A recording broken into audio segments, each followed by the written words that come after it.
Hey, shalom, shalom. Want to start off by saying, call Allah, Yabashim Yahshai, Barakah Kadash, Yabashim Yahshai, Bashim Kadash, Barakatham. Double honors to our apostles who are elders who rule well. Blessings and salutations to you brothers out there teaching and enduring truth with sincerity. This is Robert Moffitt, the Nebraska campus, GMS, and he pushed to the mark. And I was just seeing post-production. You see that the Iranians or the Arabs are pretty much saying they're tired of being buddy-buddy. Really just mainly like, Saudi Arabia, but I don't want to, push direct names, but just push these prophecies, So, matter of fact, let me go back to it just to get the exact quote. It says, Saudi Arabia's crown prince says he's no longer interested in pleasing the United States. Yeah, so let's see here. So we're going to get straight to the precepts that we got here. In 2nd Ezra chapter 15, verse 28, yeah. It says, Behold, in horrible vision, and the appearance thereof from the east, where the nations of the dragons of Arabia shall come out with many chariots, and the multitude of them shall be carried as the wind upon earth, that all they which hear them may fear and tremble. Yeah, man, because you have something called the United Arab Emirates, okay, which is pretty much a indirect or low-key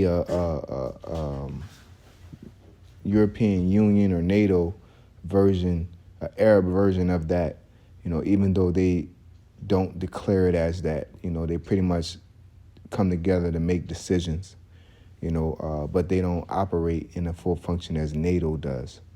But it's the same, song and dance, So get into the verse 30, and you'll see it in post-production on the map. It says also the Carmanians, and you can look that up on Google. That's pretty much modern-day northern Iran, Carmania. It says also the Carmanians raging in wrath shall go forth as wild boars, as the wild boars of the wood, and with great power shall they come and join battle with them. You see? So it's not just like just a bunch of Arabs, but they're going to join in, okay? Because, Saudi Arabia is pretty much the breathing ground for the valley of Yehoshaphat, or the valley of decision, where the bulk of the World War III is going to break loose. Of course, it's going to be on American soil, but when you talk about foreign and domestic, that's going to be in the bulk of the Saudi area of Saudi Arabia, because that's the place where they'll be able to land and do their thing. You know what I'm saying? Hey, shalom, brother. It says, and with great power shall they come and join battle with them, and shall waste a portion of the land of the Assyrians. Okay. And then shall the dragons have the upper hand, remembering their nature. Yeah, the dragons ain't talking about Esau in this. It's talking about the Arabs, and remembering their nature. It goes back to the blessing that Ishmael received. He was a wild man, okay? And history shows how wild they can get. I was watching this one sniper, this Jake with some dreads, and they were talking about how they was taking away guns, and he was like, last time they took away guns, they overthrew, dealing with Germany. And he said, what you think happened in Saudi, not Saudi Arabia, but, in the Middle East? I think like Desert Storm or one of them wars, he was like, they pretty much got in our ass with AKs and flip-flops, which, that's a different subject that a lot of you niggas are. So when I say niggas, I'm talking about the sheeple, that want to, gun control. And y'all just walking right into concentration camps. Y'all walking right into martial law,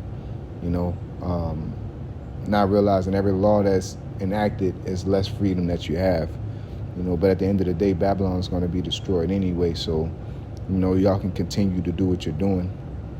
It says, and then the dragon shall have the upper hand, remembering their nature, and if they shall turn themselves, conspiring together in great power to persecute them. So pretty much the Arabs are going to be kicking ass and taking names. All right. It says, then these shall be troubled, bled, and keep silence through their power, and shall flee.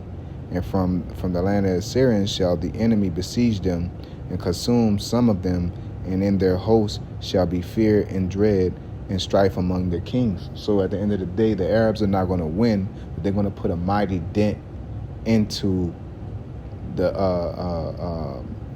Esau's army, okay, which is going to be very significant, because it's always a speculation. Oh, Russia don't want it, Babylon don't want it with Russia, or America don't want it with Russia. I say Babylon because we, you got to incorporate, America as well as the UN, which is the beast. Well, that's a better way to word it. The beast. Imagine you got to fight the Arabs, and the Arabs hit you, and you have tired, and now you got to go against Russia and China. And that already was a 50-50 battle, so-called, as if you call it a boxing fight. You know what I'm saying? That's the same thing. That's just like a Kovalev versus Canelo. After he fought Anthony Yarde, he wasn't the same fighter. Okay? So you can dig. The Arabs are going to wear Esau down, man. Okay? And shit, our speculation, anybody that see, a king bleed, you know what I'm saying? That's gonna give them motivation, okay? And then whatever mercies they show upon them people, that's gonna get people going. So it's a catch-22 of destruction for Esau, man. Esau's gonna be crippled by the Arabs, and they're gonna be finished off by Yahweh Shem Yahushai and the rest of these countries, man. So. Yeah, I just wanted to bring that out, man. I thought that was an interesting statement, especially since they're doing these oil deals, and when they were trying to hike up them barrel prices, Russia, they were selling oil to Russia, Saudi Arabia, so there's a lot brewing, a lot going on. As the Lord said in 2 Ezra chapter 9, measure thou the time diligently in itself, and when thou see some of the signs pass, then you shall know that is the very same time that the Lord spoke of, okay? And we're in that time. We're living in that time, and it's a beautiful time, With that being said, I say, call all Yahweh Shem Yahushai Baruch Kakadash, Yahweh Shem Yahushai Bashim Kakadash Brakatham. Shalom.